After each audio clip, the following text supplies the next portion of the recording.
मुस्तफा जाने रहमत पे लाखों सलाम। शम्माए बज़ में हिदायत पे लाखों सलाम। लिल्लाहिल हम्दु रब्बिस समावाति रब्बिल अर्दि रब्बिल आलमीन वलहुल किब्रियाउ फिस समावाति वल अर्दि वहुवल अज़ीज़ुल हकीम। सलातु वस्सलामु अला सय्यिदिल मुरसलीन व अला आलिहि त्तय्यिबीन व अस्हाबिहि त्ताहिरीन वन्नासि अजमईन। फ़क़द क़ाल अल्लाहु तआला फ़ी शअनि हबीबिही इन्नल्लाह व मलाइकतहु युसल्लूना अलन नबी या अय्युहल्लज़ीना आमनू सल्लु अलैहि व सल्लिमू तस्लीमा। अल्लाहुम्मा सल्लि अला सय्यिदिना नबीना मौलाना मुहम्मदिन व अला आलि सय्यिदिना नबीना मौलाना मुहम्मदिन व बारिक व सल्लिम अलैहि। सदक़ल्लाहुल अलियुल अज़ीम व सदक़ रसूलुहुन नबियुल करीम व नहनु अला ज़ालिका मिनश शाहिदीन व शाकिरीन वल्हम्दुलिल्लाहि रब्बिल आलमीन। அளவற்ற அருளாளன் நிகரற்ற அன்புடையனுமாகிய வல்ல அல்லாஹுவின் திருநாமம் போற்றி ஆரம்பம் செய்கின்றேன்.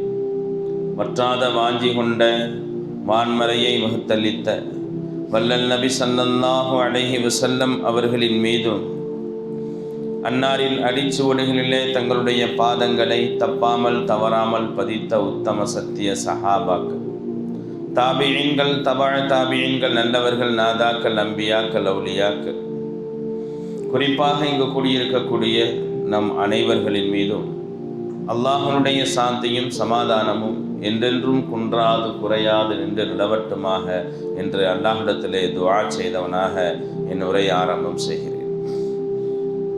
கண்ணியமிக்க அன்பர்களே, தோழர்களே, அல்லாஹ்வின் நல்லடியார்களே, பெரியோர்களே, சகோதரர்களே, அல்லாஹ் ரப்புல் ஆலமீன் நம்மை எல்லாம் முஃமின்களாக, முஸ்லிம்களாக, ஹதரத் முஹம்மது ரசூலுல்லாஹ் ஸல்லல்லாஹு அலைஹி வஸல்லம் அவருடைய உம்மத்தார்களாக படைத்து பரிமாணித்து கொண்டிருக்கின்றான் என்று சொன்னால் இது அல்லாஹ் நம் மீது செய்த மிகப்பெரிய கிருபை, மிகப்பெரிய கருணை. கண்ணியமிக்க அன்பர்களே, அல்லாஹ் தஆலா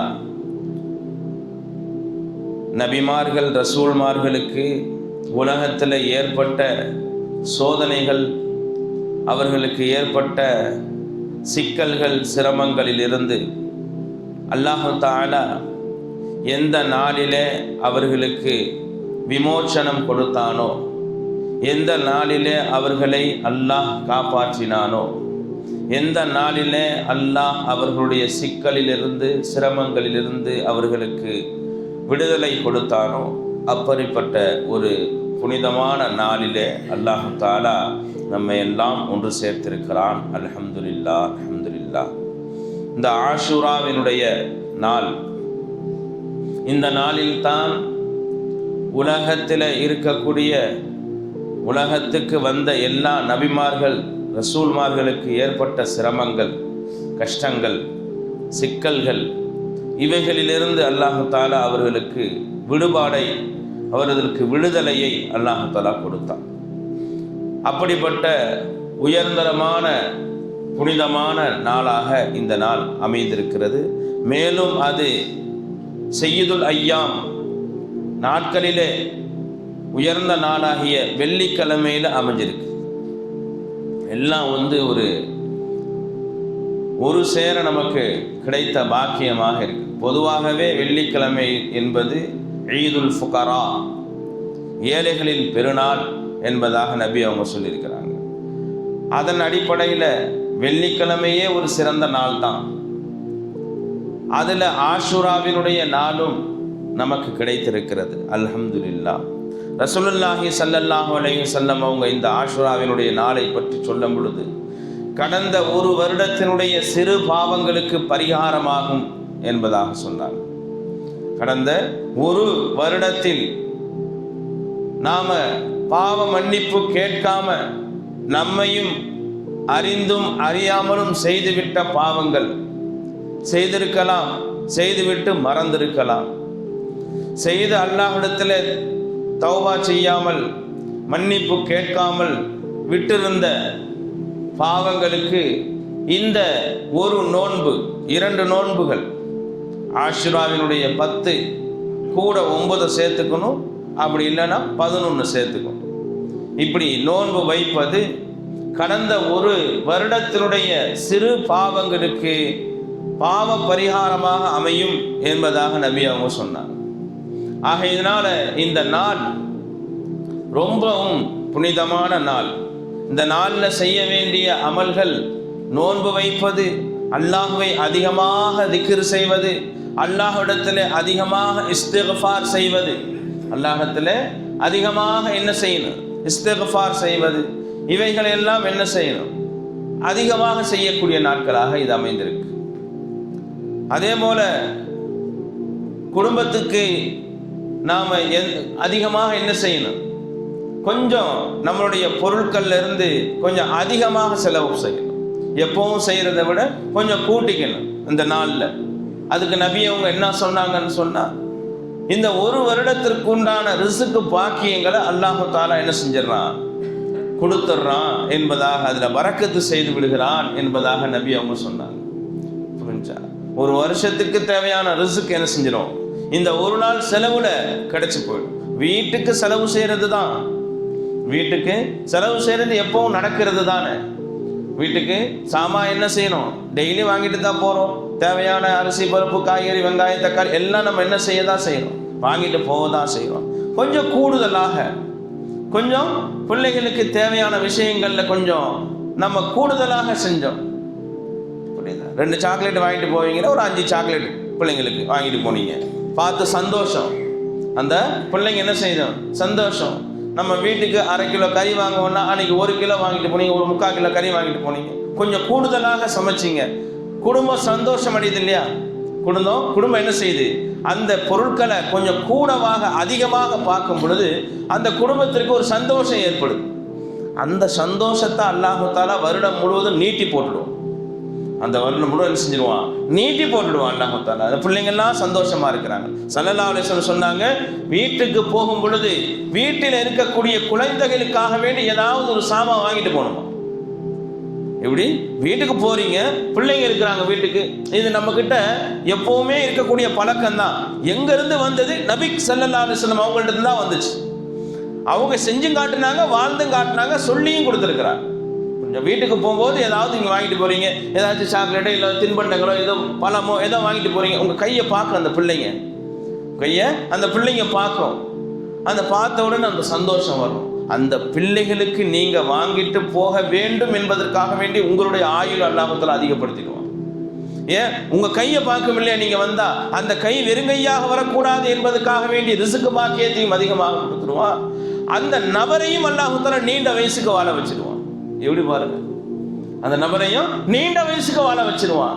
ஏன், எங்க தாதா வந்தா சாமானோட வருவாரு, எங்க தாதா வந்தா சாக்லேட்டோட வருவாரு, எங்க தாதா வந்தா பழத்தோட வருவாருன்னு அந்த பிள்ளைகளுடைய எதிர்பார்ப்புக்காக வேண்டி தாதா தாதியினுடைய நானா நானியினுடைய வாப்பா அம்மாவுடைய அந்த ஆயுள அல்லாஹ் தஆலா நீட்டி போடுறோம்.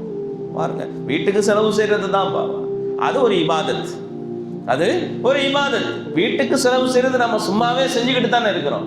நபி சொன்னாங்க என்று செய்யும் பொழுது அதுல என்ன செய்யுது, வெறும் செலவு மட்டும் இல்லை, இபாதத்தும் கலந்து போகிறது, வணக்க வழிபாடும் கலந்து போகிறது. ஹைர், அல்ஹம்துலில்லாஹ். புரிஞ்சா? அப்போ இன்றைய நாள்ல என்ன செஞ்சுக்கணும், கொஞ்சம் கூடுதலாக வீட்டுக்கு வாங்கி செல்கின்ற சாமான்களை, இல்லை ஏதோ ஒரு சாமான ரொம்ப நாளா வாங்கணும்னு வச்சிருந்த சாமான அன்னைக்கு வாங்கிக்கணும். அன்னைக்கு என்ன செஞ்சுக்கணும், வாங்கிக்கணும். அது ஒரு வருடத்துக்கு வறுமை இல்லாத வாழ்வை, நமக்கு சிரமம் இல்லாத வாழ்வை நமக்கு அமைத்து தருவதாக என்ன செஞ்சிருக்கிறாங்க, ஸல்லல்லாஹு அலைஹி வஸல்லம் அவங்க சொல்லியிருக்கிறாங்க. நபி அவங்க சொன்னது போல பாவ பரிகாரமாக ஆகின்றது இந்த 2 நோன்புகள் நாம் வைக்கிறது. ஒரு வருடத்தினுடைய சிறு பாவங்களுக்கு பரிகாரமாக மாறி போகிறது என்பதாக நபி அவங்க சொன்னாங்க. நாம செய்யக்கூடிய எல்லா இபாதத்துகளுக்கும் அல்லாஹ் கொடுக்கக்கூடிய ஒரு வெகுமதி உண்டென்று சொன்னால் அது பாவ மன்னிப்பு தான். நாம என்ன நல்ல காரியம் செய்தாலும் சரிதான், என்ன நல்ல காரியம் செய்தாலும் சரிதான், அதற்கு அல்லாஹ் நமக்கு கொடுக்கக்கூடிய வெகுமதி என்ன, ரிவார்ட் என்ன? பாவ மன்னிப்பு தான். முதல்ல இப்ப நோன்பு வச்சா அல்லாஹ் தஆலா உனக்கு 2 ஏக்கர் இடம் எழுதி வைக்கிறேன் நான் சொன்னா புரிஞ்சா இல்லையா? என்ன சொன்னா? 1 வருடத்தினுடைய பாவ பரிகாரமாக மாறி போகின்றது என்பதாக நபி அவங்க சொன்னாங்க. புரியுதா? அப்போ நாம நோன்பு வச்சாலும் சரி, நாம என்ன நல்ல காரியங்கள் அல்லாஹ் சொல்லி நபி ஸல்லல்லாஹு அலைஹி வஸல்லம் சொல்லி நாம என்ன நல்ல காரியங்கள் செய்தாலும் அந்த காரியங்களுக்கு உபகாரமாக அல்லாஹ் செய்யக்கூடிய விஷயம் உண்டென்று சொன்னால் அது பாவ மன்னிப்பு தான். அல்லாஹ்விடத்துல பாவ மன்னிப்பு கேட்கிறது ஒரு தனி இபாதத். பாவம் செஞ்சுட்டு கேட்கறது இல்லை. பாவம் செஞ்சுட்டு கேட்பது மற்றும் பாவ மன்னிப்பு அல்ல. பாவ மன்னிப்பு என்பது தனிப்பட்ட இபாதத். இஸ்திக்ஃபார், பாவ மன்னிப்பு தேடுவது என்பது தனி இபாதத். நான் என்ன பாவம் செஞ்சேன் நான் இஸ்திக்ஃபார் செய்யறதுக்கு கேட்கறதுக்கு வாய்ப்பே இல்லை. குல்லு பனி ஆதம ஹத்தாஊன் ஸல்லல்லாஹு அலைஹி வஸல்லம் சொல்லிட்டாங்க. ஆதமனுடைய மக்கள் எல்லோரும் பாவம் செய்யக்கூடியவர்கள் தான், தவறு செய்யக்கூடியவர்கள் தான். கைருல் ஹத்தாஈன அத்தவ்வாபூன், அவர்கள சிறந்தவர்கள் பாவ மன்னிப்பு தேடுபவர்கள். என்ன சொன்னாங்க? எல்லாருமே பாவம் செய்யக்கூடியவங்க தான். நம்ம தெரிஞ்சு செஞ்சிருப்போம், தெரியாமையே செஞ்சிருப்போம். இது பாவம்னு தெரியாமையே செஞ்சிருப்போம். இது பாவ காரியம் என்றுதான் இருக்கிறது இது என்பது கூட தெரியாம நாம அந்த பாவத்தை செஞ்சிருப்போம். ஸல்லல்லாஹு அலைஹி வஸல்லம் சொன்னாங்க இல்லையா, ஒரு பூனைக்கு என்ன செய்யல, பால் வைக்கல, அதாவது ஆகாரம் கொடுக்கல, அது வெளியில போய் ஆகாரம் தேடிக்கொள்வதற்கும் அனுமதிக்கல, கட்டி போட்டுட்டான். அந்த பொம்பளை என்ன செஞ்சிட்டாங்க? கட்டி போட்டுட்டாங்க. பூனைக்கு பால் என்னமோ ஆகாரம் வைக்கல, வயிற்றுக்கு என்ன செய்யல, வெளியில போய் அந்த பூனை எதையாவது ஒன்று சாப்பிட்டு வரட்டும்னு சொல்லி அந்த கட்டி இருந்த கவுத்தை அவுத்தும் விடல, வீட்டில் கட்டி போட்டு மியா மியா மியா மியான்னு கத்திக்கிட்டே. இவங்க யாரு? ஆபிதாவான பெண், அல்லாஹுவை வணங்கி தொழுது நோன்பு வைத்து அல்லாஹ்வுக்கு இபாதத் செய்யக்கூடிய பெண். ஸல்லல்லாஹு அலைஹி வஸல்லம் இவங்களுடைய ஃபைசலா என்ன சொன்னாங்க? இந்த பெண் நரகம் செல்வான்னு சொன்னாங்க. இந்த பெண் நரகம் செல்வா. என்ன நன்மையான காரியத்தை செஞ்சாங்க? அல்லாஹ்வை தொழுறாங்க, அல்லாஹ்வை வணங்குறாங்க, அல்லாஹ்வுக்கு நோன்பு வச்சிருக்கிறாங்க, எல்லாம் நன்மையான காரியம் தானே. ஆனா அவங்க என்ன தெரியல, இந்த வாயில்லா ஜீவனுக்கு நாம வயிற்றுல அடிக்கிறோமே என்ற அந்த உணர்வு இல்லை. இந்த வாயில்லா ஜீவன் கத்திக்கிட்டே கிடக்குது, இதுக்கு நாம சாப்பாடு கொடுக்கணுமே. ஒரு மூமின், ஒரு முஸ்லிம், அவர் செய்யக்கூடிய அமல்களிலே மிக உயர்தரமான அமல் என்ன தெரியுமா? மற்றவர்களுடைய பசியை போக்குவது. மற்றவர்களுடைய, அது மூமினாக இருக்கலாம், முஸ்லிமாக இருக்கலாம், காஃபிராக இருக்கலாம், யஹூதியாக இருக்கலாம், யாராகவும் இருக்கலாம். ஒருவருடைய பசியை போக்கிவிட்டு நீங்கள் கையேந்தி பாருங்கள், அல்லாஹ் தஆலா ஏந்திய கை இறக்குவதற்கு முன்னால் அதற்கு பதிலளிக்கிறார்.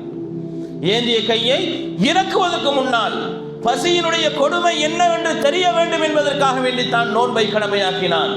ஏழை மக்கள், பசியில் நான் வாடக்கூடிய அந்த மக்களுடைய பசி என்னன்னு தெரிஞ்சாதானே செல்வந்தர்கள் நீங்கள் என்ன செய்ய முடியும், கொடுக்க முடியும். அவங்க என்ன மாதிரியான அந்த வேதனையை அனுபவிக்கிறாங்க என்பது தெரிந்தால் தானே என்ன செய்ய முடியும். அந்த மக்களுக்கு நீ உதவுவதுக்கும் பாக்கெட்ல கையை விடுவ. பசினா என்னன்னு தெரிஞ்சாதானே. அல்லாஹ் தஆலா எப்படி வச்சான் பாரு. அல்லாஹ் தஆலா கடமையாக்கிட்டான் 30 நோன்பு. ஒரு நோன்பு வேணும்னு விட்டா 60 நோன்பு வைக்கணும். ஒரு நோன்பு வேணும்னு விட்டா 60 நோன்பு வைக்கணும். பாருங்க, அல்லாஹ் தொடர்ந்து ஒரு நோன்பு வைக்க முடியலன்னு சொல்லி தானே விட்டுட்ட. 60 நோன்பு எப்படி வைப்ப நீ? 60 நோன்பு எப்படி வைப்ப? புரியுதா? ஒரு மூமினான முஸ்லிமானவர்கள் செய்யக்கூடிய உயர்தரமான இபாதத் ஒன்று இருக்குதுன்னு சொன்னா அது என்னதான்? ஒருவருடைய பசியை போக்குவது. முஹீதீன் அப்துல் காதிர் ஜீலானி கத்தஸல்லாஹு சிர்ரல் அஸீஸ் குதுபுல் அக்தாப் சொல்றாங்க, ஒருத்தர் நோன்பு வைத்து விட்டு கேட்கும் துவாவை விட, ஒருத்தர் ஹஜ் செய்து விட்டு கேட்கும் துவாவை விட, ஒருத்தர் வணக்க வழிபாடுகளில் ஈடுபட்டு கேட்கும் துவாவை விட, ஒருவருடைய பசியை போக்கிவிட்டு கேட்கக்கூடிய துவா அது அல்லாஹ்வுக்கு மிக நெருக்கமானது என்பதாக சொல்றாங்க. அல்லாஹ்வுக்கு மிக நெருக்கமானது. யாரையும் உதாசீனப்படுத்த வேண்டாம், யாரையும் உதாசீனப்படுத்த வேண்டாம். அந்த டைமுக்கு அவங்க சாப்பிட்றாங்களாப்பா, அந்த சாப்பாடு உங்க ஆபீஸ்ல வேலை செய்யக்கூடிய நபர்கள், உங்க ஆபீஸ்ல உங்களுடைய கம்பெனிகள்ல நீங்க உயர்தரமான அந்த டெசிக்னேஷன்ல இருக்கலாம். உங்களுடைய ஸ்டாஃப்ஸ் ஒர்க் பண்றாங்க, உங்களுக்காக வேண்டி ஒர்க் பண்றாங்க, அவங்க சாப்பிட்றாங்களான்னு பாருங்க. அதுக்கான டைம் கொடுங்க, அதுக்கான டைமை கொடுங்க. அந்த டைமில் சாப்பிட்றாங்களா, அவங்க அந்த டைம் மாறி போய் உங்களுக்கு வேலை செய்திருக்கும் போது கேட்கணும். நீங்கள் யார், ஒரு சீனியர் அஃபிஷியலாக இருக்கும் பொழுது நீங்கள் கேட்கணும், என்னம்மா தம்பி சாப்பிட்டீங்களா கேட்கணும். 1:30 மணிக்கு அவங்க லஞ்ச் டைம், அவங்க 1:30 மணிக்கு இன்னும் போகலை, வேலையில் இருக்கிறாங்க, 2 மணி ஆகிட்டு போயிடுச்சு, நீங்கள் சாப்பிடலையான்னு கேட்கணும். இது ஒரு தலைவருடைய, ஒரு உயர் அதிகாரியுடைய பண்பு. அதுக்காண்டி தான் உங்களை கொண்டு போய் அங்கே வச்சிருக்கிறான்ல. அதுக்காண்டி தான் உங்களுடைய உயர்ந்த ஸ்தானத்தில் வைப்பது. காரணம் என்னன்னு சொன்னா, உங்களுக்கு கீழ் உள்ளவர்களை நீங்கள் சரியான முறையில் கவனிக்கணும். இல்லைன்னு சொன்னா அதை புடிங்குவான், இல்லைன்னு சொன்னா அதை என்ன செஞ்சிருவான், உங்களையும் ஒரு ஸ்டாஃப் ஆக்குவான். உங்களையும் ஒரு எப்படி நீங்க கையை சம்பளம் கொடுக்கறதுக்கு நீட்டிக்கிட்டு இருந்தீங்களோ வாங்குற மாதிரி ஆக்கிடுவான். சம்பளம் கொடுத்த நீங்க சம்பளம் வாங்குற மாதிரி ஆக்கிடுவான். புரியுதா? சும்மா இல்ல, அல்லாஹ் தஆலா கொடுத்தும் சோதிப்பான், எடுத்தும் சோதிப்பான். சில நபர்களுக்கு அல்லாஹ் கொடுத்துக்கிட்டே இருப்பான், அவங்க சந்தோஷப்பட்டு கொள்ள வேண்டாம். அல்லாஹ் என் மேல ரொம்ப ராசியா இருக்கிறான், அல்லாஹ் என் மேல ரொம்ப ராசியா இருக்கிறான், அதனால எனக்கு காசு பணம் வந்துகிட்டே இருக்கு. யாரு சொன்னா அப்படி? காரூன் மேல அல்லாஹ்வுக்கு என்ன, அவனை பொருந்திக்கிட்டான் அல்லாஹ். எவ்வளவு காசு பணம்? அல்லாஹ் அக்பர், 70 ஒட்டகங்கள் அவனுடைய சாவியை, கஜானாவினுடைய சாவியை சுமக்கும். கஜானாவை இல்ல, கஜானாவினுடைய சாவியை சுமக்கிறதுக்கு 70 ஒட்டகங்கள். அப்ப எவ்வளவு கஜானா இருக்கும், கஜானால இருக்கக்கூடிய பொருட்களுடைய வேல்யூ எவ்வளவு இருக்கும்? அவன் மேல அல்லாஹ்வுக்கு என்ன அன்பா, பாசமா, இரக்கமா? கொடுத்து சோதித்தான் அல்லாஹ், கொடுத்து சோதித்தான். சில மக்கள்ல, ஏழை மக்கள்கிட்ட இருந்து எடுத்து சோதிக்கிறான், எப்படி பொறுமையா இருக்கிறாங்க, எப்படி பொறுமையா இருக்கிறாங்க. அல்லாஹ் ஒருவரை விரும்புகிறான் என்றால் அவர்களுக்கு முதல்ல சோதனை என்ன? ஸல்லல்லாஹு அலைஹி வஸல்லம் அவங்கள்ட்ட வந்து ஒரு சஹாபி சொன்னாங்க, யா ரசூலல்லாஹ், நான் உங்களை அதிகமாக பிரியப்படுகிறேன், உங்களை அதிகமாக பிரியப்படுகிறேன். அப்போ நபி அவங்க சொன்னாங்க, அல்ஹம்துலில்லாஹ், அல்லாஹ் உங்களுக்கு சொர்க்கத்தை கொடுத்துருவான், உங்களுக்கு பெரிய வாழ்வு கொடுப்பான்னு சொல்லலை. என்ன சொன்னாங்க தெரியுமா? பள்ளத்தை நோக்கி பாயும் வெள்ளம் போல் சிரமங்களும் கஷ்டங்களும் உங்களை வந்து தீரும், வந்து அடைந்தே தீரும், ரெடியாக இருந்துக்குங்க. நாங்கள் கேட்குறவங்களுக்கு எப்படி இருக்கும்? ரொம்ப நான் பிரியப்படுறேன்னு சொன்னா, நிறைய துவா செய்வாங்கன்னு சொன்னா கஷ்டம் வரும்னு சொல்றாங்களே, அதுதான் துவா, அதுதான் துவா. என்ன கஷ்டம் யாருக்கு கொடுப்பான்? அல்லாஹ். யாரை அல்லாஹ் சோதிக்கிறானோ அவர்களுக்கு கஷ்டத்தை கொடுப்பான். யாரை அல்லாஹ் தன்னோடு நெருக்கிக் கொள்ள வேண்டும் என்பதாக அவன் ஆசைப்படுகிறானோ அவர்களுக்கு சிரமத்தை கொடுப்பான். சிரமப்படுகிறவர்கள், கஷ்டப்படுகிறவர்கள் மனம் நொந்து போய்விட வேண்டாம். லா தக்னது மிர் ரஹ்மத்தில்லாஹ், அல்லாஹ் தஆலா குர்ஆன்ல சொல்றான், அடியார்களே நீங்க என்ன செஞ்சிடாதீங்க, என்னுடைய ரஹ்மத்தை விட்டு ஒரு நாளும் நிராசையாகி போயிடாதீங்க, ஒரு நாளும் நிராசையாகி போயிடாதீங்க. உங்களுக்கு என்ன இருக்கு? என்னுடைய ரஹ்மத் பாக்கியாக இருக்கு. என்னுடைய ரஹ்மத், அவனுடைய ரஹ்மத் இருக்கிறதுனால தான் அல்லாஹ் தஆலா எல்லாரையும் வாழ வச்சிருக்கான். அல்லாஹ்வை வணங்கக்கூடியவர்கள், அல்லாஹ்வுடைய வணங்காதவர்கள், அல்லாஹ்வை இருக்கிறன்னு சொல்றவங்க, அல்லாஹ்வை இல்லைன்னு சொல்றவங்க, அல்லாஹ்வுக்கு இன்னொருத்தனை ஷிர்க் வச்சு வாழக்கூடிய எல்லாருக்குமே அல்லாஹ் தஆலா கொடுக்குறான். எல்லாருக்குமே என்ன செஞ்சிடறான்? அல்லாஹ் தஆலா கொடுத்துக்கிட்டே இருக்கிறான். ஏன்? அவனுடைய ரஹ்மத் பாக்கியா இருக்கு. எல்லாரும் அவனுடைய அடியார்கள் தான் இல்லையா? எல்லாரும் அவனுடைய அடியார்கள் தான். அப்ப நான் என்ன இதுக்காக வேண்டி சொல்ல வர்றேன்? ஒருவருடைய பசியை போக்கிவிட்டு கேட்கக்கூடிய துஆ, ஒருத்தருடைய தேவையை போக்கிவிட்டு நிவர்த்தி செய்துவிட்டு கேட்கக்கூடிய துஆ அல்லாஹ்விடத்துல மிக நெருக்கமானது, மிக நெருக்கமானது. அந்த பூனையுடைய பசியை அல்லாஹ் பார்த்தா, அந்த பூனையுடைய பசியை அல்லாஹ் பார்த்தா, அந்த பூனைக்கு நீ என்ன செய்யவே இல்லையே, இரக்கம் காட்டியவே இல்லையே. நீ என்னைய வணங்கி என்ன லாபம்? என்னைய வணங்கி என்ன லாபம்? நீ என்னத்தானே வணங்குற? சரி, பூனை போனா போயிட்டு போகுது, நீ சொர்க்கத்துக்கு போன்னு சொன்னானா அல்லாஹ்? பூனை போனா போயிட்டு போகுதுன்னு சொல்லி என்ன செய்யல? சொர்க்கத்துக்கு போ சொல்லல. பூனை மேலேயே உனக்கு இறக்கம் இல்லை, பூனை மேலேயே உனக்கு இறக்கம் இல்லை அப்படின்னு சொல்லி என்ன செஞ்சுட்டான்? அல்லாஹ் தஆலா நரகம் செல்லுவான் என்பதாக சொன்னார். இமாம் கஸாலி ரஹ்மத்துல்லாஹி அலைஹி அவர்கள் ஒரு ஈக்கு என்ன செஞ்சாங்க? இறக்கம் காட்டினாங்க. உங்களை நான் மன்னிச்சுட்டேன், நீங்க போங்கன்னு அல்லாஹ் தஆலா சொன்னான். சொல்லிட்டு சொன்னா, உங்களை ஏன் நான் மன்னிச்சேன்னு தெரியுமா? ஏன் நான் மன்னிச்சேன்னு தெரியுமா? யா அல்லாஹ், எனக்கு தெரியலையே. ஒன்று ஒன்றா சொல்றாங்க. நான் ஹுஜ்ஜத்துல் இஸ்லாம்னு பேர் வாங்கியிருக்கிறேன், அதுக்காக வேண்டியா 10 லட்சம் ஹதீஸ்களை மனனம் செய்திருக்கிறேன், குர்ஆனை மனனம் செய்திருக்கிறேன், ஹதீஸ்கள்ல இவ்வளோ கிதாபுகள் நான் எழுதியிருக்கிறேன். இதுக்கு ஒன்று ஒன்றா சொல்லிக்கிட்டே இருக்கிறாங்க. அவங்க கிட்ட இருக்கக்கூடிய என்ன நல்ல அமல்கள் இருக்குதோ எல்லாத்தையும் சொல்றாங்க ஒன்று ஒன்றா. எதையுமே அல்லாஹ் ஒத்துக்கவே இல்லை, அல்லாஹ் என்ன செஞ்சுக்கவே இல்லை, ஒத்துக்கவே இல்லை. ஒன்று ஒன்றா மறுத்துக்கிட்டே வர்றான். கடைசியில் அல்லாஹ்ட்டே ஒப்படைச்சிட்டாங்க. கடைசியில் அல்லாஹ்ட்டே ஒப்படைச்சிட்டாங்க. யா அல்லாஹ், நீனே சொல்லு. நீங்க கிதாப் எழுதுறதுக்கு அந்த பேனா மைய என்ன செஞ்சீங்க? தொட்டு எடுக்கும் பொழுது அந்த மைய உறிஞ்சி குடிப்பதற்காக வேண்டி ஒரு ஈ வந்து உட்காந்துச்சு. ஒரு ஈ வந்து என்ன செஞ்சிச்சு? உட்காந்துச்சு. அந்த ஈ வயிறு நிரம்ப அந்த மையை குடித்து விட்டு செல்லும் வரைக்கும் அந்த ஈயின் மீது நீங்கள் காட்டிய அந்த இரக்கம்தான், அதற்காக வேண்டிதான் நான் உங்களை மன்னிச்சேன்னு சொன்னேன். ஆனால் ஒரு ஈக்கும் ஒரு பூனைக்கும் பசியை போக்குவதனால் ஏற்படக்கூடிய வெகுமதிகளை பாருங்க. மனுஷனுடைய அந்த பசியை போக்குனா ஒரு ஈயை அல்லாஹ் தஆலா கன்சிடர் பண்றானே, ஒரு பூனையை அல்லாஹ் தஆலா கன்சிடர் பண்றானே. மனுஷனை நாம கொடுத்தோம், சாப்பாடு வாங்கிக்கப்பா, சாப்பிட்டு என்ன செஞ்சு அதுக்கப்புறமா வேலை செய்யப்பா அப்படின்னு நாம ஒரு மனிதனுடைய பசியை போக்குனா அல்லாஹ்வுக்கு எவ்வளோ சந்தோஷம் நம்ம மேல வரும், எவ்வளோ சந்தோஷம் நம்ம மேல வரும். இப்படி வயிற்றுல அடிப்பது கூட மிகப்பெரிய பாவம். சாப்பாடு போடாம ஒரு ஒட்டகம் வந்து ரசூலுல்லாஹி ஸல்லல்லாஹு அலைஹி வஸல்லம் அவங்கள்ட்ட கம்ப்ளைண்ட் பண்ணிச்சு. ஒரு ஒட்டகம் ஒரு சஹாபி கொண்டு வந்தாங்க. சஹாபியோட நின்ன ஒட்டகம் எல்லாம் என்ன செஞ்சிச்சு? ரசூலுல்லாஹி ஸல்லல்லாஹு அலைஹி வஸல்லம் அவங்கள்ட்ட கம்ப்ளைண்ட் பண்ணிச்சு.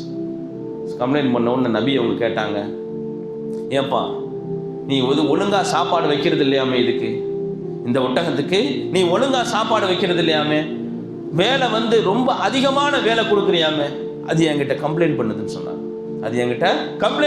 சொன்னாங்க. எல்லாத்துக்கும் ஹக் இருக்கு, எல்லாத்துக்கும் ஹக் இருக்கு, அதனுடைய உரிமைகள் இருக்கு, அதனுடைய உரிமைகள் இருக்கு. ஒரு ஒட்டகத்தினுடைய பசி, ஒட்டகம் வந்து கம்ப்ளைண்ட் பண்ணுது, ஒட்டகம் வந்து ரசூலுல்லாஹி ஸல்லல்லாஹு அலைஹி வஸல்லம் அவங்கள்ட்ட வந்து கம்ப்ளைண்ட் பண்ணுது. ஒரு சாதாரணமாக இருக்கக்கூடிய மூமினான முஸ்லிமான ஏழை மக்கள் யார்கிட்ட கம்ப்ளைண்ட் பண்ணுவாங்க? நினைச்சு பாருங்க.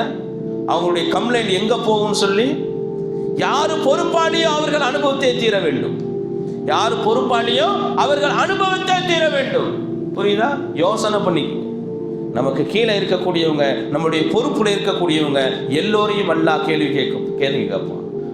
ஸல்லல்லாஹு அலைஹி வஸல்லம் சொல்றாங்க, குல்லுக்கும் ராயின் வ குல்லுக்கும் மஸ்ஊலத்தின் அனிர் ரஇய்யத்தி. நீங்கள் ஒவ்வொருவரும் பொறுப்பாளி, உங்களுடைய பொறுப்புகள் பற்றி கேள்வி கேட்கப்படுவீர்கள்.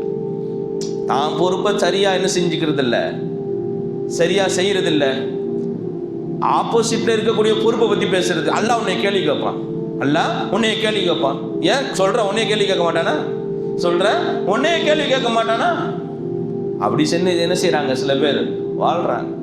அல்ஹம்துலில்லாஹ். இப்ப என்ன செய்யணும்னு சொன்னா, பாவம் என்னன்னு தெரியாமலே பாவம் செய்து கொண்டிருக்கிறோம்.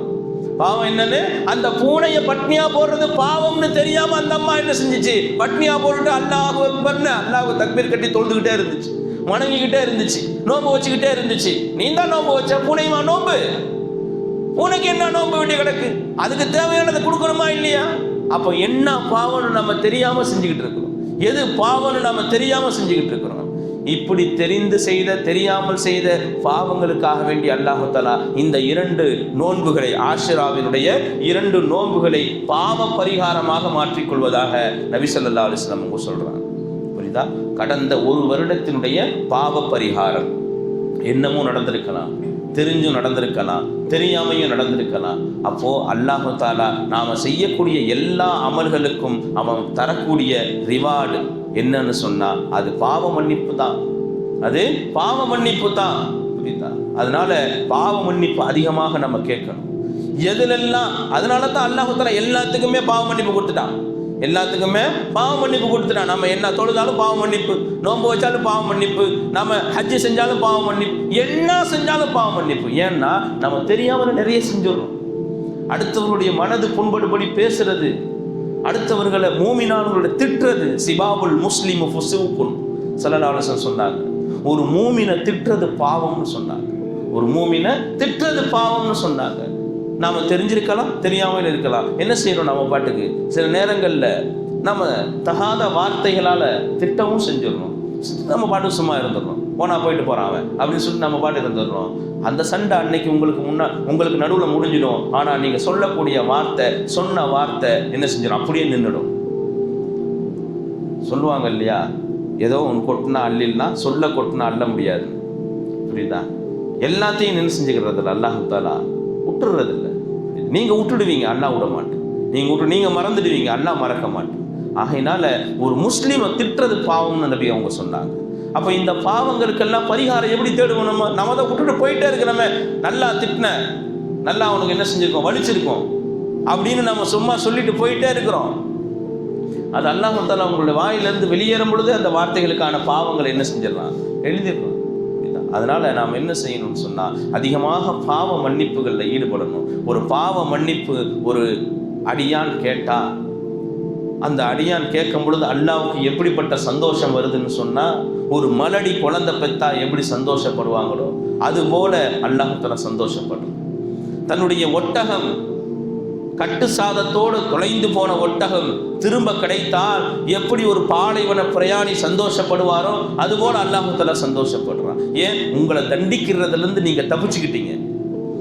ஒரு பாவ மன்னிப்பு அல்லாஹ் கிட்ட அஸ்தக்ஃபிருல்லாஹ், யா அல்லாஹ் என் பாவத்தை மன்னிச்சிடு அப்படின்னு ஒருத்தர் கேட்டுட்டாருன்னு சொன்னா அல்லாஹ்வுக்கு இவ்வளோ ஆனந்தம் வருது.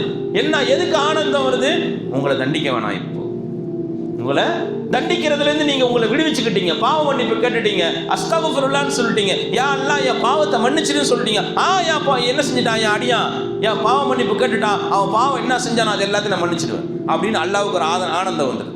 அல்லாஹ்வுக்கு ஒரு ஆனந்தம் வந்துடுது.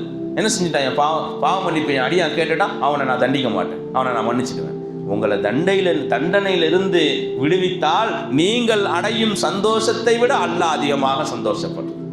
நீங்கள் அடையும் சந்தோஷத்தை விட அல்லாஹ் அதிகமாக சந்தோஷப்படுறான். புரியுதா? ஆகையினால் என்ன செஞ்சிடணும், இது போன்ற நாட்கள் வருவது நம்முடைய பாவங்களை கழுகி சுத்தப்படுத்துவதற்காக வேண்டி. ஆஷுராவினுடைய நாள், மேராஜினுடைய நாள், பராத்தினுடைய நாள், 27 லைலத்துல் கத்ருடைய நாட்கள், இதெல்லாம் அல்லாஹ் தஆலா நமக்கு கொடுக்கிறது அவனுடைய ரஹ்மத்தின் காரணமாக. நம்ம மேலே அல்லாஹ்வுக்கு ரஹ்மத் இல்லை, நம்ம மேலே அல்லாஹ்வுக்கு இரக்கம் இல்லைன்னு சொன்னால் இது போன்ற நாட்களை எல்லாம் அல்லாஹ் தஆலா நமக்கு கொடுக்க மாட்டான். இது போன்ற நாட்களை எல்லாம் அல்லாஹ் தஆலா என்ன செய்ய மாட்டான்? கருணை இல்லைன்னா கொடுப்பானா? இரக்கம் இல்லைன்னா கொடுப்பானா? கொடுக்குறான்னா நம்ம மேலே அல்லாஹ்வுக்கு என்ன செய்யுது? கருணை இருக்குதுன்னு அர்த்தம். ஆகையினால நாமளும் என்ன செய்யணும், அல்லாஹ் எப்படி கருணையாளனாக இருக்கிறானோ, மல்லா யர்ஹமுன் நாஸ், ஸல்லல்லாஹு அலைஹி வஸல்லம் சொல்றாங்க, லா யர்ஹமுல்லாஹு மல்லா யர்ஹமுன் நாஸ், மக்கள் மீது யார் இரக்கப்படவில்லையோ அவர்கள் மீது அல்லாஹ் இரக்கப்பட மாட்டான். மக்கள், நீ இரக்கப்படுறதுக்கு தகுதி இல்லாதவனுக்கு இரக்கம் எதுக்கு? நீ தான் யார் மேலே இறக்கவே இல்லை, உனக்கு எதுக்கு இறக்கம்? உனக்கு தான் இறக்கப்படுறதுக்கு எந்த விதமான ஆதரவுமே இல்லையே. நீ யார் மேலே இறக்கப்பட மாட்டேன்ற, உன் மேலே எதுக்கு இறக்கப்படணும்? ஸல்லல்லாஹு அலைஹி வஸல்லம் எப்படி சொல்றாங்க, லா யர்ஹமுல்லாஹு மன் லா யர்ஹமுன் நாஸ், யார் மக்கள் மீது இறக்கப்படவில்லையோ அவன் மீது அல்லாஹ் இறக்கப்பட மாட்டான்.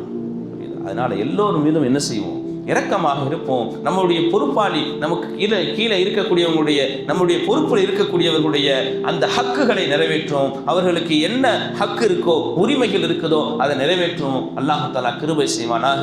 வாஹிரு தஅவானா அனில் ஹம்துலில்லாஹி ரப்பில் ஆலமீன். அஸ்ஸலாமு அலைக்கும் வரஹ்மத்துல்லாஹி வபரகாத்துஹு.